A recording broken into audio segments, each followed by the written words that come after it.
Hello and welcome to the Glossop HQ of a critically unannounced or unrenowned or they don't even know we exist episode of View from Luffield. Critics take note, please pay attention. Canada. Yeah, just before we start, the 2026 F1 calendar was released last week. So just a couple of highlights on it. One, Canada's been moved back. Mm-hmm. Was it back or forward actually? Back.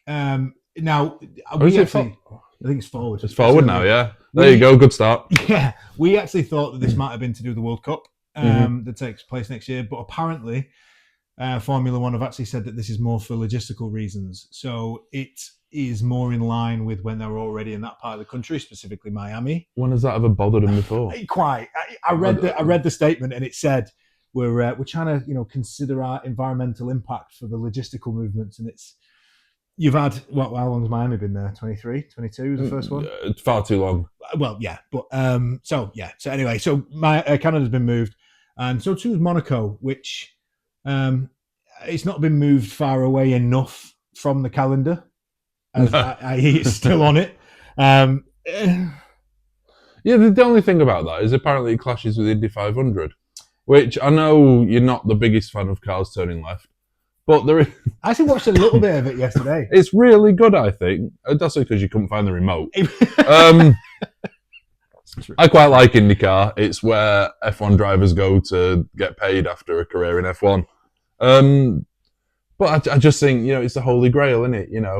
It's up there with the, if you're not interested in the sport, it's the one you know about. It's like the, it's the Super Bowl, it's the Le Mans, it's the 24-hour. It's the big one if you don't pay attention to the sport. Well, speaking of Le Mans, I think we should change from supporting Formula One as a whole because Ferrari are nappy and concentrate on the Endurance Championship. Congratulations, by the way, to Robert Kubica who won Le Mans in a Ferrari.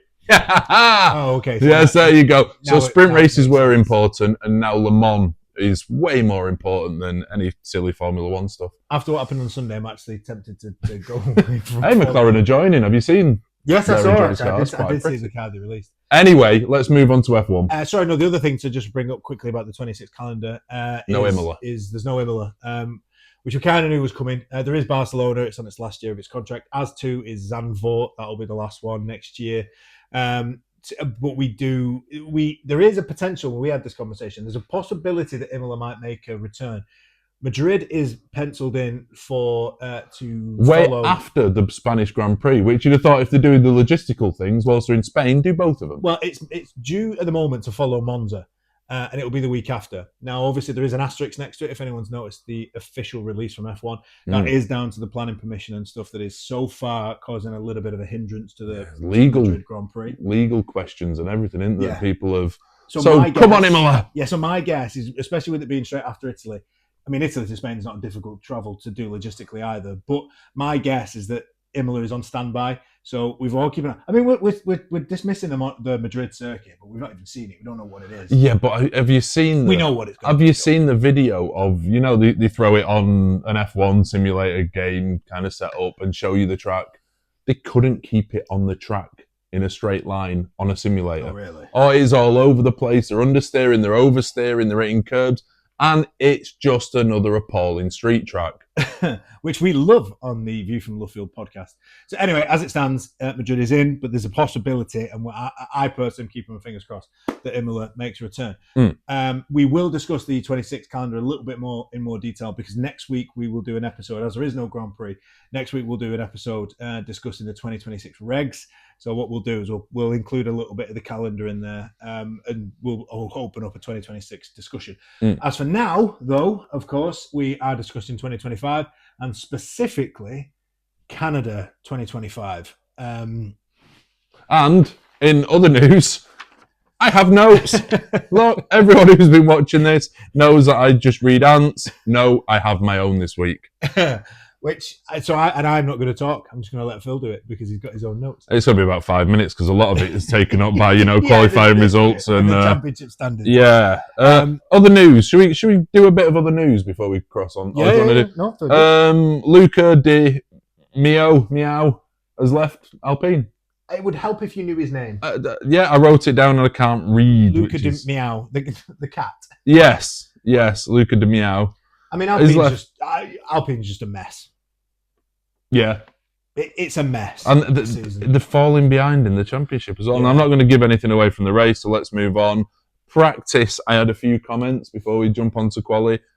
Softest tyre compounds again, like Monaco, which we thought was a bit of a disgrace and a waste of time and effort. The Williams looked really fast in practice. I must admit, I haven't seen any practice. I've seen one thing from practice, which is the only note. I haven't seen any of it, so I do apologise. No, Williams looked fast and the tyres are pointless. I think it was my feedback from practice. The only thing I picked up from practice is obviously the big smash that Charles Leclerc had in FP1, which ruled him out of FP2 because he needed a chassis. And they don't take 5 minutes to replace. So the only big thing I noticed was Leclerc having a bit of a moment. And one thing I did actually, because there was a bit of, this is on the practice show, there was a bit of a to-do between Danica Patrick and Martin Brundle, because Danica Patrick suggested that Montreal is a relatively easy circuit to drive. I don't know how that's the case. Unless she's thinking, I think they said in commentary 72% of it's done at full throttle. Yeah. Unless that's the only thing she's thinking. But then you could say that Indy 500 is the easiest racetrack in the world. Well, could you not?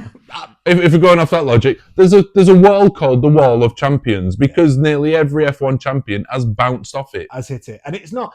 And look, there's a lot of camber changes. There's a lot of obviously gradient changes. It's a lot of wildlife. You put a lot of wildlife.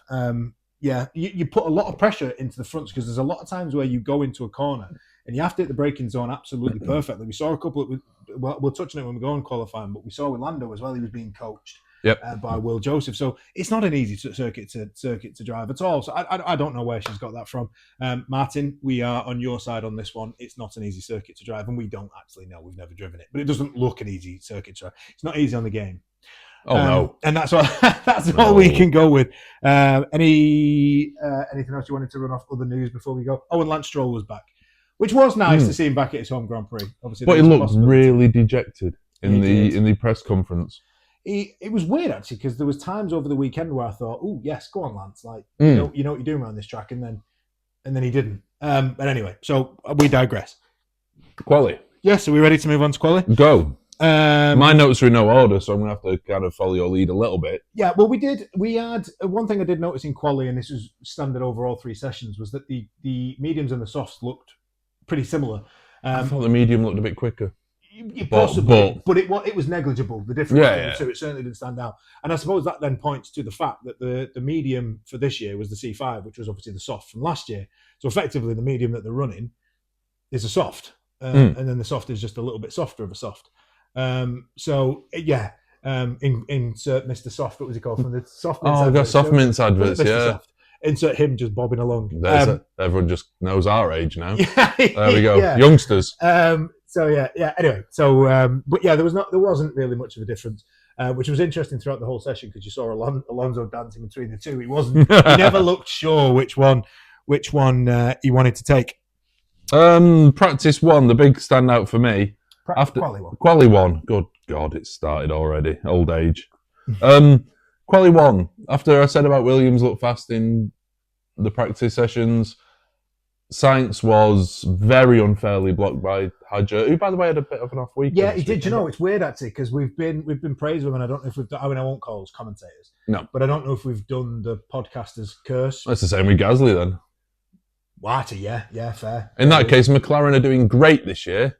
I can't even say Ferrari are. Don't lie. It's on camera. This, but yeah, I mean it was naughty that from Hadjar. Although there is one point I picked up on this, and this is really frustrating because this isn't the first time. We've had examples of it throughout the course of the season, where, and more so than I've remembered before, you had the Verstappen and Hamilton one in Monaco qualifying as well, where we were told, and it came up on the TV, that Hamilton was told that Verstappen was on a cool down, so didn't move out of the way. Now, we don't know what Hadjar was or wasn't told. But he did say he's lifted off. Yeah, so it's either it's either he was given the wrong information or no information whatsoever. And it feels like there's a lot of that. Communication has gone, it's certainly in qualifying. I think we've noticed it quite a bit this year. There's a lot in the race as well, though, in Canada, aren't there? Which is and that was a lot of the drivers just finally putting the foot down. And it does make you wonder, just are the race engineers dropping it a little bit? Because Hadjar either wasn't told to move or he wasn't told anyway. I suppose they're the same thing, but he wasn't told anything. Or could you go even more sinister and say this was a tactical block?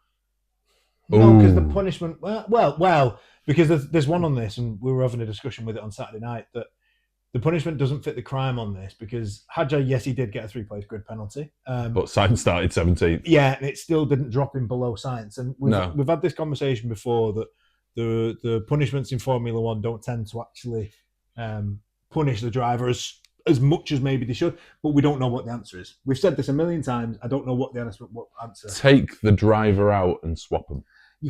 You could, but I think it takes the FIA far too long to make any sort of. We didn't actually know anything about Hadjar's punishment until after qualifying. That's true. So and again, that seems to be something that carried on through the weekend as well. Yeah, well, yeah. So actually, on that note, we're recording this on Monday night at 5:30. So if there's anything that happens after the end of this, as I do know there's something that's come out today, early today, which I'll tell you about in a sec. I think I've sent it you. Anyway, that's from the race, so we'll get onto that in a sec. There's an absolute cliffhanger for you there. Stay tuned. The other thing, Tsunoda got a 10-place grid penalty. That was, an FP3, which again, I actually feel a little bit sorry for Tsunoda on this. Now, the punishment is right, and he deserves the punishment, because the rule is you do not overtake under a red flag under any circumstances. Yep. I understand that. We knew Piastri had damage, and the speed that Piastri was going, there's an argument to say that Tsunoda doesn't know that he's actually still moving. There's an argument to say that Piastri should have been punished for continuing to drive with the damage. Yeah, possibly. Don't get me wrong, as I've said all the way through this season or since we started, I think it's pointless and silly that the driver can't attempt to recover his car. As long as he's not, throwing flames across the track or, the blue shell from Mario Kart, he should be given the right to limp it back. And he obviously could get it back. It's a silly rule, but if other drivers have been punished, Piastri seems to get away with one there. Possibly. I mean, it depends on the level. You're right. It depends on the level. We touched on the Gasly one in Monaco when he was driving, and that car was an absolute. I mean, that was punishable. Yeah. What Gasly was driving with. But then, by the same token, Albon later on in qualifying. In fact, it was Q1, so I can touch on it now, because Albon wasn't punished either for driving when his engine cover just completely. Yeah. I mean, that was mental, by the way. Yeah. Not enough sticky tape. That is bizarre to me. How they were blaming sticky tape. It reminded me of the touring car days from the 90s. Oh, God, when you saw them go into the pit and they were just there with masking tape. Hammers and masking tape. Yeah, that'll do. I couldn't believe they were blaming sticky tape, but it was bizarre. I mean, he must have absolutely dropped one. Oh, it's a shame. You'd have felt that. I mean, yeah, they've got white overalls as well, Williams. Yeah. It didn't zoom in on him when he got out, did it? Yeah, that was bizarre to watch Albon. When you just saw it coming down the straight, it just blew off. Bizarre. Anyway, so sorry, go back to Tsunoda very quickly. I don't think that's the first time that's happened to a Williams neither. You might have to go back maybe a season or two, but anyway, possibly. Nothing's jumping out the top of my head. Anyway, so just quickly go back to Tsunoda. Sorry, I've received a 10-place grid penalty for overtaking Piastri under a red flag. It's one of them where the rule says you can't do that, so he does deserve the punishment because he knows the rules. However, if the car you're overtaking is moving that slowly, I would argue that it's safe to overtake him. I did feel a little bit sorry for Tsunoda on that. He knows the rules, so he shouldn't do it, and I get that. But I just felt like he doesn't know that Piastri's not just pulling over to the side of the road to stop. Piastri's going that slow. No, but he didn't. He was staying on the track, so I don't know. It just felt like another thing to slap Tsunoda around the face with, and maybe I'm feeling a little bit sympathetic towards him constantly getting. I'm currently not, because as Laura was a huge Perez fan, I think everyone who is Verstappen's team at the moment is doing is proving that Perez wasn't that bad. Yeah, because this is the first time as well. This weekend was the first time that Tsunoda's car, upgrade-wise, matched Max's. And he was still, there's something like 8 tenths of And don't get me wrong, that's the stand. One of the standouts of quali was Max Verstappen. Yeah. And we are talking about who was well off the pace from a 4-time world champion, but it's they haven't improved by getting rid of Perez. No, they haven't. And it makes the whole. And I actually saw something today that the team principal of Racing Bulls, sorry, his name's has evaded me, said, please don't. Now, I think he's actually saying, please don't take this talent away from us. I think that was his words. I think what he means is, please don't take Isaac Hadjar from Racing Bulls. What it comes across as he's saying is, please don't ruin this kid's career. Yeah. And I don't know if I've just read it that way. Well, we've said it ourselves, though. He kills him. He's pretty much at it if he goes to Red Bull, I think, at the moment. Or he becomes this generational talent. And Yeah. But I don't know. At the moment, it feels like too big a gamble if you look at the state of that second Red Bull. I agree. And Red Bull don't get another generational talent until Max goes. No. I don't think. Because whoever goes in that second car and looks terrible. Anyway, so sorry, going back to so there was a red flag after Albon's engine blew off, and then not a great deal happened after that. Anyway, Q2 was biz again. Well, sorry, just before we can move on, so the eliminations from Q1 then were Gabriel Bortoletto in 16th. I'm surprised Phil's not picking up on the fact. No, don't worry, it's all there. It's coming. But he would obviously be promoted to 15th because of Tsunoda's penalty. Sainz, 17th, obviously blocked by Isaac Hadjar. So he was out. Q1. Stroll was 18th. Again, goes back to the point. There were times of qualifying. I think at one point he qualified like 4th. I remember thinking, Lance Stroll's on it. Yeah, and then wasn't. Liam Lawson qualified 19th and Pierre Gasly qualified 20th. Both would actually start the race from the pit lane as both took new power units. I think Liam Lawson got a 50-place grid penalty. 50-place grid penalty. So we had to actually start in Quebec, not Montreal. Yeah. So Quebec's the state that Montreal's in. I don't know. Fair enough. Vancouver. Yeah, sorry, I did. My next note was Hadjar through. Apologies to anyone in Canada for my lack of knowledge of anything. It's the French part. That's all I know. I only know that from South Park. Moving on. Q2. Verstappen was the first into the mid 111s, which I thought was good.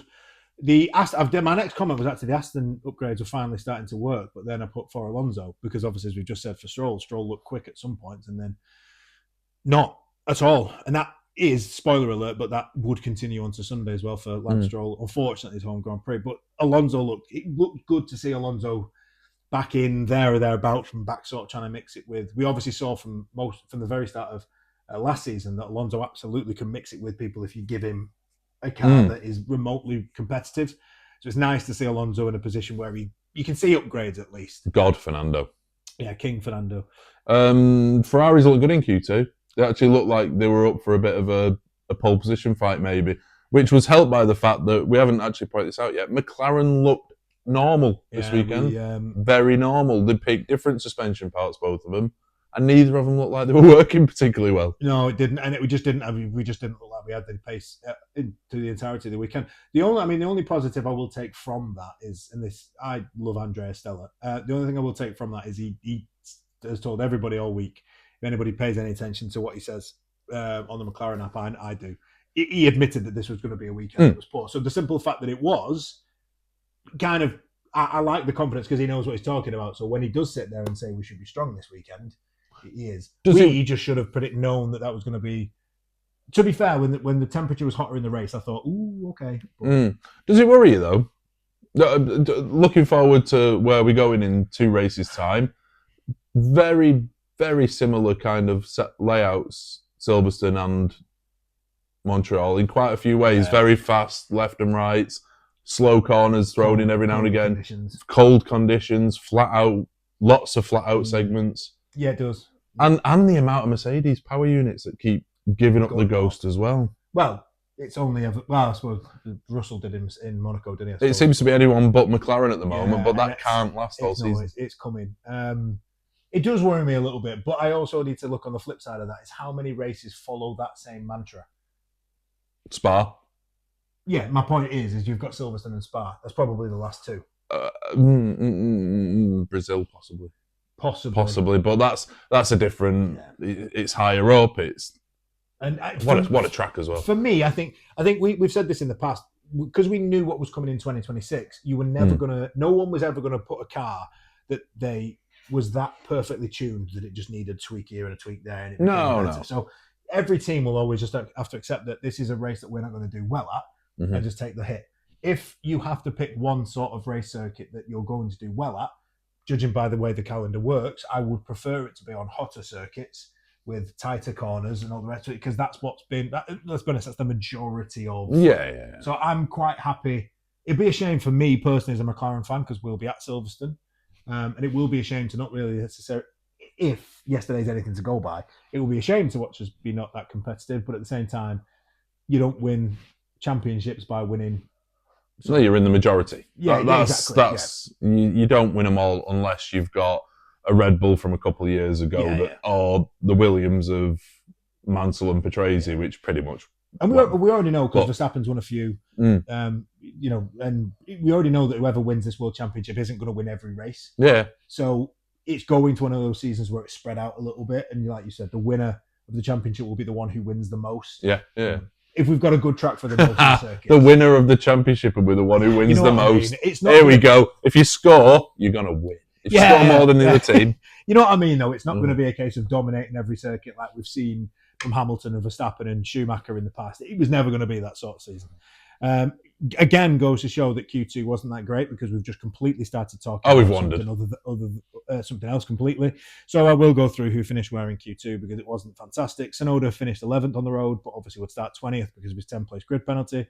Colapinto was 12th, but would be promoted up to 10th because of A, Tsunoda's penalty, B, Hadger's. Hulkenberg 13th, so would start 11th. Behrman 14th, would start 13th, who out-qualified Gabriel Bortoleto. That's right. Get there before Phil does. And Esteban Ocon qualified 15th and would start 14th. Fair play to both the Hasses as well. And fair 200th Grand Prix as well. Yeah, actually, sorry, very good point. I do have to have this in my notes, but I've got it for the race. And I've also got some graphics that I'm going to show up praising the teams for their landmark. So we'll do that in a bit. But fair play to Haas as well for getting both cars through. And fair play to Behrman for out-qualifying Ocon. And it's the third time this season that the second Red Bull would start the race from the back of the grid. I know he wouldn't necessarily start 20th because of the pit lane starts for Lawson and Gasly, but third time this season. Wow. No words, is there? I mean, it's just one of your cars is competing for the World Championship. The other one's starting.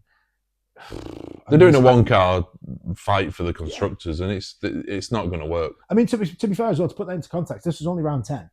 Yeah. So that's 3 out of 10. That's a third, just under a third of. That's insane numbers. That continues. That's going to be a ridiculous way to finish the season. Okay, so Q3, big one again from Lando Norris. There was the first run that he had where he went straight over the final chicane, just again putting himself under too much pressure. What I did like about this from a qualifying point of view, because everybody who's watching this will have watched the race, and everybody's probably waiting to see what we're going to say about the moment in the race. But what I did like about this in qualifying is there seemed, on Saturday at least, to be a little bit of an improvement between the way that Will Joseph is trying to manage Lando Norris and trying to calm him down when those moments get on top of him. It was the way that he did that, and Will was just straight on the radio with the, right, okay, calm down, remember your braking references and all the rest of it. It seems a little bit weird because we're talking about a driver who's competing for the World Championship, and yet his engineer's having to remind him about his braking references. But it's like anything, isn't it? If you're struggling with anything, take a deep breath and go back to your absolute basics. It wasn't long ago, though, that Leclerc was getting the same coaching, and, and that was when the Ferrari was battling for championship. I know they got done in the end for being naughty, and we still don't know how. It was nothing to do with the engine being twice as powerful as everyone else, but the pressure gets to young lads, and they're still youngsters. So one thing actually, before we do, because this was pre-race, so I'm going to bring it up now just because I think it's relevant. One thing that was brilliant is Nico Rosberg had a bit of he was talking about how these guys are geniuses because of everything that they've got to consider. So sometimes when you're trying to look, we've all done it when you're not in your day-to-day job, trying to think of a million things at once, and you forget the most basic thing. Oh yeah, and sometimes you have to remind yourself. So I actually did. It didn't work in the end. It didn't help him for qualifying at least. But I did think that was quite good that they've gone back to, they're trying to figure out a way where they can go, all right, Lando, calm down. Let's just go back. Yeah. But he still ended up doing the Ferrari trick of starting too far back. Yeah. And I mean, I must admit, there was a big error from Charles Leclerc through 6 and 7, which I think actually he tried to blame on Hadjar. I don't think he was blaming Hadjar as much as it was frustration. He called him a beep. Yeah, this guy. I think it was just, it could have been anyone, and he'd have just had a go because he got caught up in some dirty air and had a tantrum. I can see it from Leclerc's point of view, but also, what on earth do you expect Isaac Hadjar to do? Nothing he could have done, but yeah. I still get that you're going to be living. Because let's be honest, in Sector 1, he was quickest. Yeah, no, and was flying. No, he was on a good lap, but it's one of them, innit? There's nothing. It's not like he did to Sainz. There's absolutely nothing Isaac Hadjar can do there. No. He's not sort of close enough to dive out of the way. So it was a shame for Leclerc, but I mean, trying to blame Hadjar. Blaming the situation, not blaming the man. Yeah, I agree. And then Lando fluffed it again. Unfortunately, he just did. Hamilton was quick again, or quickish. Yeah, Lewis was quick again. Yeah. I thought the McLaren, but like we said before, the McLarens just weren't on it. And I suppose the difference is one got third, one got seventh. Piastri delivered the best he could, and even said so in the post race, which is why that guy is. It was a world championship performance on Saturday from Oscar when you consider that car wasn't in the discussion for. Yeah, it didn't look like it. No. And George Russell, one thing we will say is we've said this, we've praised him, and he used to always go by the nickname of Mr. Saturday when he was at Williams. He did an absolutely mega job of getting that car on pole. That was incredible from George Russell. What a lap that was. Phenomenal. And the interview afterwards when he said every time he looked down his sector was up a tenth. Up a tenth. This phenomenal drive.